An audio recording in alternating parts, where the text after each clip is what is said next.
कहते हैं लाखों करोड़ों में से कोई बिरले होते हैं जो मेरे इस ज्ञान को समझ पाते हैं, नहीं तो लोगों को समझ में ही नहीं आता कि बताया क्या जा रहा है। क्योंकि जो कुछ भी आज तक संतों ने बताया है, उन्हें अपनाने के लिए बोला है, उनके ऊपर जो कुछ भी लादा गया है, मूल ज्ञान में वो सब छोड़ने को बोला जाता है। तो उनको बड़ा अजीब लगता है कि ये कैसा ज्ञान है, यहां तो भगवान ही छुड़ा दिए, पूजा क्या करवाएंगे।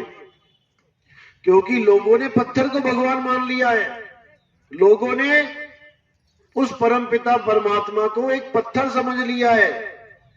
अब जब संत महात्मा कहते हैं कि पाथर पूजे हरि मिले, तो मैं पूजू पहाड़, छोड़ो पत्थरों को, तब उन्हें लगता है हमसे हमारा भगवान ही दूर कर दिया।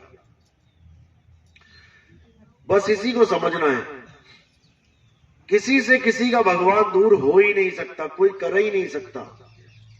दूध से घी को तुम दूर कर ही नहीं सकते। जब दूध से घी बनाओगे तो दूध दूध रहेगा ही नहीं, फिर घी ही घी होगा, अलग नहीं हो सकते।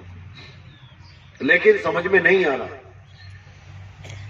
अब सबसे बड़ा जो भेद है वो ये है कि हमें परमात्मा का तब तक पता नहीं लग सकता जब तक हमारे जीवन में कोई गुरु ना आ जाए।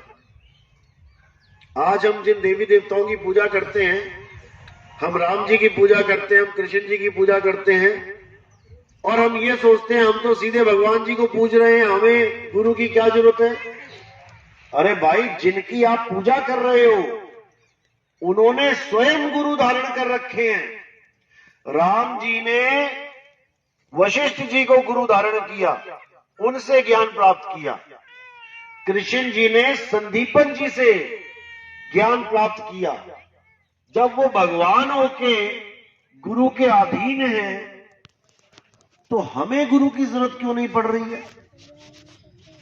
हमें भी गुरु की जरूरत पड़ती है। और साहिब ने तो यहां तक महिमा गा दी गुरु की कि गुरु मेरे सभी बड़े अपनी अपनी ठौर। जिसको जैसा भी गुरु मिला है, धन भाग है उन जीवों के जिन्होंने गुरु धारण किया। चाहे शुरुआत अपनी गली के किसी नुक्कड़ वाले गुरु से क्यों ना की हो, जिसको कोई नहीं जानता, और भले धीरे धीरे करके आज उन गुरु की शरण में चले गए जिनको सारी दुनिया जानती है। धन भाग है, वो पहला गुरु भी धन्य है और वो आखिरी गुरु भी धन्य है जो तुम्हें ज्ञान समझा रहा है। कुछ है उसके पास तभी तो वो दे रहा है। जो चीज तुम्हारे पास नहीं है वही तो तुम्हें दे रहा है, तभी तो तुम गुरु धारण कर रहे हो। यानी अपने हिस्से का ज्ञान वो तुम्हें बांट रहा है। उन गुरुओं को भी तुम नतमस्तक हो जाओ, लेकिन उनमें भेद भी बता दिया कि ऐसा नहीं कि आज तुमने कोई गुरु धारण कर लिया, पहला गुरु जीवन में जिसने तुम्हें मूर्ति पूजा या कोई मंत्र साधना दे दी, राम राम जपने को दे दिया, या किसी ने कान में फूंक मार दी, अब तुम कहो कि भाई मेरा तो यही पहला और यही आखिरी गुरु है। तो इसके लिए भी मना किया कबीर साहब ने। वो कहते हैं गुरु मेरे सभी बड़े, अपनी अपनी ठौर, और शब्द विवेकी पारखी सो माथे का मोर। सारे गुरु मेरे लिए पूजनीय हैं क्योंकि कुछ ना कुछ हमें दे रहे हैं, लेकिन मैंने आगे से आगे बढ़ते जाना है। क्योंकि जो असली नाम है, असली गुरु का शब्द है, जब तक मुझे वो नहीं मिल गया तब तक मेरी ये यात्रा रुकनी नहीं चाहिए। अगर मेरी यात्रा पहले गुरु पे ही अटक गई कि गुरु बदलना तो पाप होता है, मैं नहीं बदलूंगा, तो समझ जाना कि तुम ज्ञान से नहीं एक चमड़ी से प्यार कर बैठे हो, एक चमड़ी को गुरु मान बैठे हो, शरीर को गुरु मान बैठे हो। शरीर गुरु नहीं होता, गुरु ज्ञान होता है। एबीसी में ही गुरु चले गए इस दुनिया से, आज भी वो ज्ञान बच्चों को दिया जा रहा है। तो ज्ञान कौन है? गुरु शरीर है। ज्ञान ज्ञान है, गुरु ज्ञान है। शरीर कोई भी होए जो तुम्हें ज्ञान दे रहा है, आएगा जाएगा, आएगा जाएगा, लेकिन ज्ञान अटल है। कोई भी गुरु आके ना तो 25 शब्द बना पाया अक्षर और ना ही 27 बना पाया। अंग्रेजी के 26 के 26 हैं। तो इसी को समझना है। हम अटक जाते हैं देह में। हम किसी भी गुरु के पास जाते हैं, हम क्या सुन के जाते हैं? हम उसका ज्ञान सुन के जाते हैं। हम मैच करके जाते हैं, वेदों में पुराणों में क्या लिखा है और गुरु जी क्या बता रहे हैं, बिल्कुल सही है, हमें उस गुरु को धारण करना चाहिए। पहुंच गए गुरु के पास, नाम ले लिया, लेकिन जब उससे आगे का ज्ञान मिला तब हम अटक जाते हैं। नहीं नहीं नहीं, मैं गुरु नहीं त्यागूंगा। अब गुरु देह कैसे हो गई? पिछला गुरु छोड़ के, पिछले देवी देवता छोड़ के आप जब आगे बढ़े तब आपने एक बार भी नहीं सोचा कि मैं पिछले गुरु को छोड़ रहा हूं, मुझे पाप लगेगा, मैं गुरुद्रोही हो जाऊंगा। तब तो कभी ना सोचा। लेकिन अब अगर उस गुरु को छोड़ने की बारी आती है तो उन्हीं के जितने भी मेंबर हैं वो सब आपको गुरुद्रोही कह के भरमाना शुरू कर देते हैं। उनसे पूछो, गुरुद्रोही तो मैं तब नहीं था क्या, जब पिछले गुरु को छोड़ के तुम्हारे पास आया, तब तो तुमने कहा ये पुण्यकर्मी जीव है। अब इस ज्ञान से आगे का ज्ञान जब मुझे मिल रहा है और मैं इस गुरु को छोड़ के आगे जा रहा हूं तो सब मुझे गुरुद्रोही कहने लग गए। ऐसा नहीं है। आप ज्ञान के पुजारी हैं। बचपन से लेके आज तक आप ज्ञान के ही पीछे चले हैं। ये गुरुओं के पीछे जो इतनी लंबी लंबी लाइनें दिखाई दे रही हैं, ये किसी शरीर के पीछे नहीं है, ये ज्ञान को सुन के वहां जुड़े हैं। और जो शरीर के पीछे जुड़ा है उसको भी पता ही नहीं है कि ज्ञान होता क्या है। तो साहिब ने कहा, देही को सतगुरु कहे, यह है धूधर ज्ञान, चार दाग आवे नहीं, वाह को सतगुरु जान। जो चार दाग से न्यारा है उसको सतगुरु जानो। चार दाग क्या है? वो चार दाग नहीं है कि अग्नि में जलाना, मिट्टी में गाड़ना, पानी में बहाना, हवा में लाना, ये चार दाग नहीं है। चार दाग हैं गर्भ में आना, पहला दाग। भोजन करना, बच्चा पैदा होता है भोजन करता है, ये दूसरा दाग। कबीर साहब जब आए थे 12-15 दिन दूध नहीं पिया था, तब उनकी मां को, जो मुंह बोली मां थी, उनको चिंता हो गई कि कहीं ये बच्चा मर ना जाए। तो उनको तसल्ली देने के लिए एक कुंवारी गाय का दूध निकलवा के साहिब ने लीला करी पीने की। पिया नहीं था, उनको जरूरत नहीं है इसकी। तो दूसरा दाग है भोजन करना, क्योंकि भोजन किसका कर रहे हो? अरे जीवों का ही कर रहे हो। आलू, प्याज, दालें, जीव है इसमें। जीव को ही खा रहा है, भक्षण कर रहा है, शरीर को खा रहा है, ये दूसरा दाग है। परमात्मा जब आता है वो ये दाग नहीं लगवाता, वो किसी जीव को नहीं भक्षण करता। तो पहला दाग गर्भ में आना, दूसरा दाग भोजन करना, तीसरा दाग काम वासना में लिप्त हो जाना, भोग विलास करना, और चौथा दाग मृत्यु प्राप्त हो जाना, लाश छोड़ के जाना। ये चारों दाग से न्यारे केवल एक ही गुरु हैं और वो बंदी छोड़ कबीर साहब हैं। चार दाग से सतगुरु न्यारे अजरो अमर शरीर, और कोई गाड्डा कोई अग्नि जरावे, ढूंढ न पायो शरीर, जपो रे मन केवल नाम कबीर। अब कोई ऐसा गुरु आ जाए जो बिना गर्भ के आया है? कोई ऐसा गुरु हो जो कहे कि मैं लाश छोड़ के नहीं जाऊंगा? देख लेते हैं। ऐसा कोई गुरु नहीं है, केवल एक ही गुरु है, वो बंदी छोड़ कबीर है। लेकिन वो कभी भनक भी नहीं लगने देते किसी को कि मैं परमात्मा हूं। वो तो ऐसे दास बन के बैठ जाते हैं जैसे मुझसे भूला कोई है ही नहीं, और अपनी मशीन चलाते रहते हैं कपड़ा बुनने की, खड्डी। तो इसी लीला को करते हुए कबीर साहब ने गुरु की महिमा भी गाई और गुरुओं को लताड़ा भी। जिस गुरु से भरम ना मिटे, भ्रांति जीव की ना जाए, सो गुरु झूठा जान के त्यागत देर ना लगाए। गुरु को त्यागने की भी बात कर रहे हैं। आज सारे गुरु केवल महिमा गा रहे हैं। 1000 गुरु बैठा है तो 1000 गुरु क्या कह रहा है कि कबीर साहब कहते हैं गुरु बड़े गोविंद से मन में देख, को गोविंद से बड़ा बनाने में हर गुरु लगा है। लेकिन कबीर साहब ये भी कह रहे हैं, जिस गुरु से भरम ना मिटे, भ्रांति जीव की ना जाए, सो गुरु झूठा जान के त्यागत देर न लगाए। ये क्यों नहीं बोलता कोई? ये कोई नहीं बोलेगा, क्योंकि ऐसा बोलने से सवाल जवाब निकलते हैं, खड़े हो जाएंगे शिष्य सवाल जवाब करने के लिए, परीक्षा लेने के लिए। लेकिन कोई गुरु नहीं चाहता कि मेरी परीक्षा हो। इसलिए ना तो कभी वो किसी को अपना फोन नंबर देता है कि कोई सवाल मुझसे पूछ लिया और मुझे जवाब ना आया और रिकॉर्डिंग वायरल हो गई तो लोग कहेंगे लो गुरु जी को ही नहीं पता। कोई गुरु आज तक किसी को नंबर नहीं दिया होगा। एक भी गुरु बता दो जिसने कभी नंबर दिया हो। जितने भी ये बड़े बड़े गुरु बैठे हैं, एक भी नंबर नहीं देता, एक भी सवाल जवाब सेशन नहीं चलवाता लाइव। सब रिकॉर्डिंग चलवाते हैं, जिसमें फंस जाते हैं वो रिकॉर्डिंग कट करवा देते हैं। आश्रमों के अंदर मोबाइल ले जाना अलाउड नहीं है। इन लोगों की यहां क्यों नहीं है? क्योंकि इनकी सारी बातें बाहर ना निकल आए। ऐसे डरे हुए हैं ये लोग। बाहर ही जमा करवा लेंगे सबके मोबाइल। और सतगुरु बने बैठे हैं, गोविंद से बड़े बने बैठे हैं।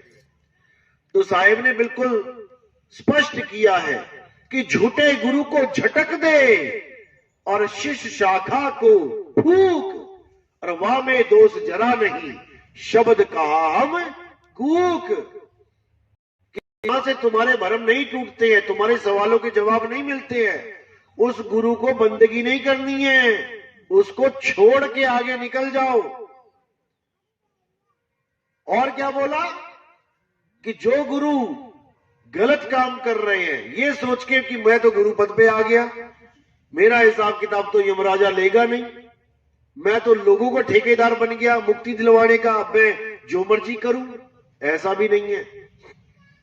साहिब कहते हैं झूठा गुरु अजगर बना और 1,84 जाए और सारी संगत चीटी बनी, तोड़ तोड़ के खाए।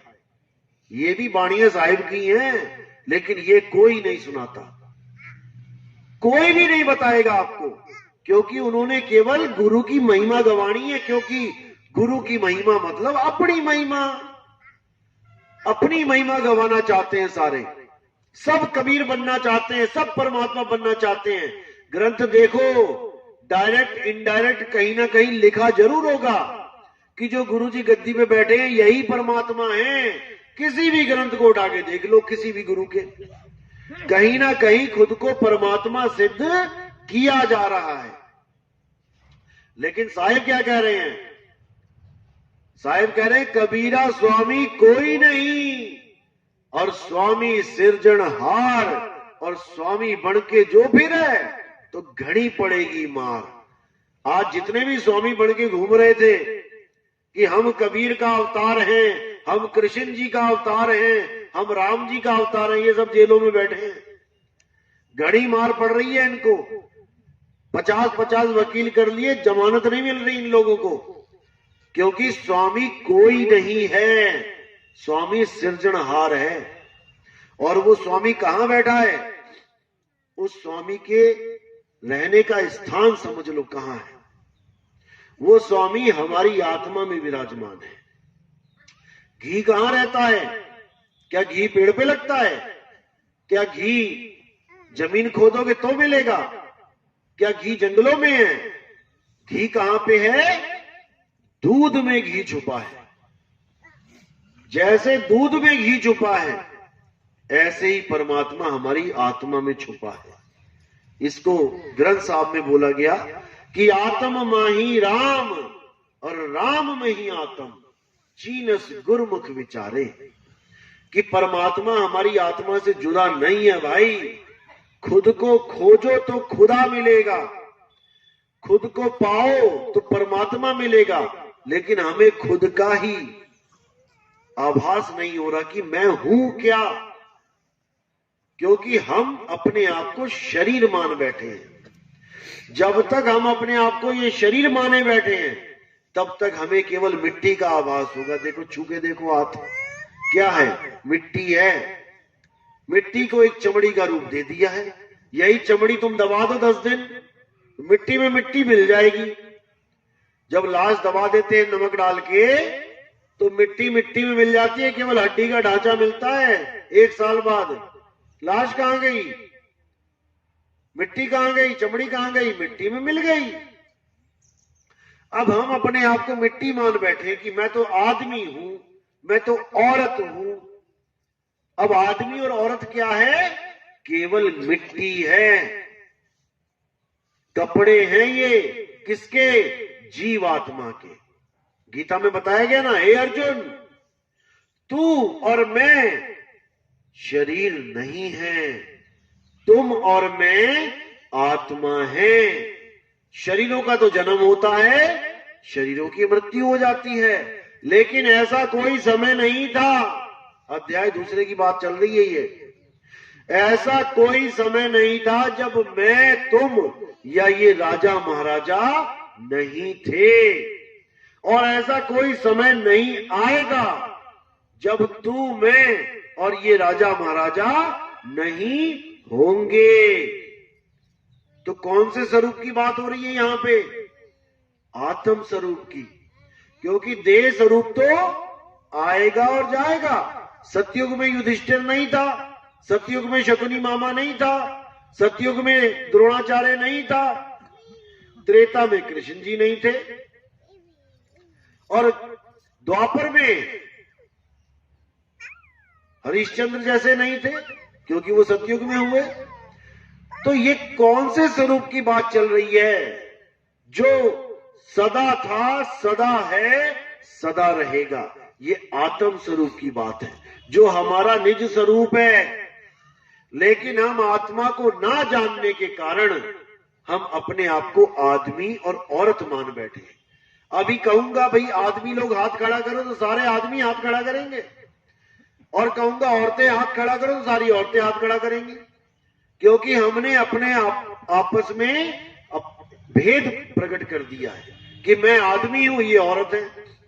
तात्विक रूप से देखो कि जो मेरे अंदर तत्व हैं वही औरत के अंदर भी है। 5 तत्वों से शरीर बनाए, आसमान यानी आकाश, वायु, अग्नि, जल, पृथ्वी मेरे अंदर विराजमान है, तो क्या औरत के अंदर नहीं है? आकाश आकाश एक सा, वायु वायु एक सी, जल जल एक सा, अग्नि अग्नि एक सी, धरती धरती एक सी। अलग कैसे कर दिया, अलग कैसे कर दिया?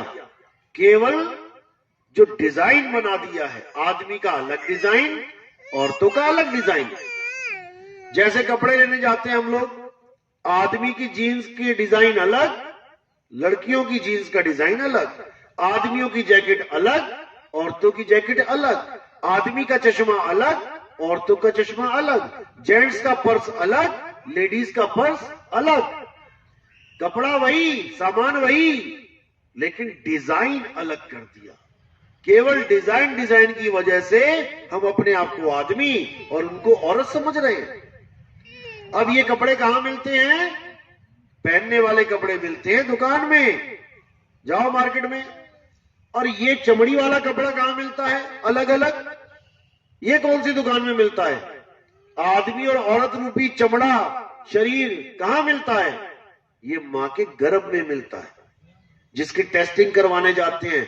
देखना डॉक्टर साहब लड़का हो गया कि लड़की। अब उस मशीन ने क्या चेक किया? केवल कपड़े चेक किए कि लेडीज सूट पहन के आ रही है ये जीवात्मा, की जेंट्स का सूट पहन के आ रही है। कोट पैंट पहन के आ गया ये जीवात्मा तो लड़का है, और सलवार कुर्ता पहन के आ गई तो ये लड़की है। जबकि इन दोनों शरीरों को धारण करने वाला जो जीव है वो ना आदमी है ना औरत है, वो जीवात्मा है, अविनाशी है, ईश्वर अंश, जीव अविनाशी। लेकिन ये अविनाशी अपने आप को समझ ही नहीं पा रहा है। ये अपने आप को आदमी औरत मान के बैठा है, और खुद को तो माना, अपने भगवान को भी आदमी औरत बना डाला, विष्णु जी को आदमी बना डाला। आदमी क्या है? आदमी एक चोला है, मनुष्य चोला। चोला क्या होता है? चोला किसे कहते हैं? कपड़ों को कहते हैं। बाबा जी का चोला देखो कैसा पहना है, काला वाला। तो चोले कपड़े हैं। विष्णु जी आदमी का चोला धारण करके बैठे हैं।